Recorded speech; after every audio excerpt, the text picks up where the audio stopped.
In 2001, a real-world exercise tested the emergency response to a bioterror attack on the continental United States. The operation was called Dark Winter. Within just a few days, the simulation spiraled out of control. The operation predicted a rapid breakdown in essential institutions, civil disorder, and massive civilian casualties.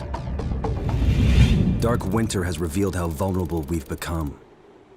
Our lifestyle, our security, our safety depends on a delicate and unstable economy. We've created a system so complicated that we no longer understand how to control it. Oil, power, shipping, transport. We live in a complex world.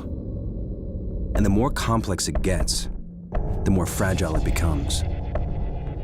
The system is built on a global supply chain that gets things where they're needed, just in time. We've created a house of cards. Remove just one, and everything falls apart. And what's fueling this system? Money. Americans can spend $90 billion in a single day of shopping. Last year, 200 million people swarmed their local stores on November 23rd. We call that day Black Friday. Did you know that a flu virus can survive on the surface of a banknote for up to 17 days? One day there will be a pandemic. It could begin during the crush of Black Friday sales. A pathogen will jump from tainted banknotes to human skin, onto food, toys, children, and loved ones. By the time patient zero feels the first sore throat, millions of people will already be infected. From this point, the breakdown will happen fast. Day 1, hospitals will reach capacity. Panic will strike. Day 2, quarantine zones will be established. Resources will be rationed. Transport will go into lockdown. Day 3, international trade will stop. The oil will dry up. The stock market will collapse. Day 4, the power will fail. The shelves will be empty.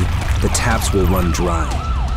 And once hunger and despair take hold, people will do anything for survival. By day 5, everyone will be a potential threat. In 2007, a new presidential directive was signed quietly into law. This maps out the government's response to a crisis, a plan to cope with a real dark winter. It is known as Directive 51. There are rumors of shadow agencies, sleeper cells, covert agents, but nothing can be confirmed. Our complex world is primed for breakdown. And once the chaos strikes, there won't be resources to save us all. The only question left is, what will it take to save what remains?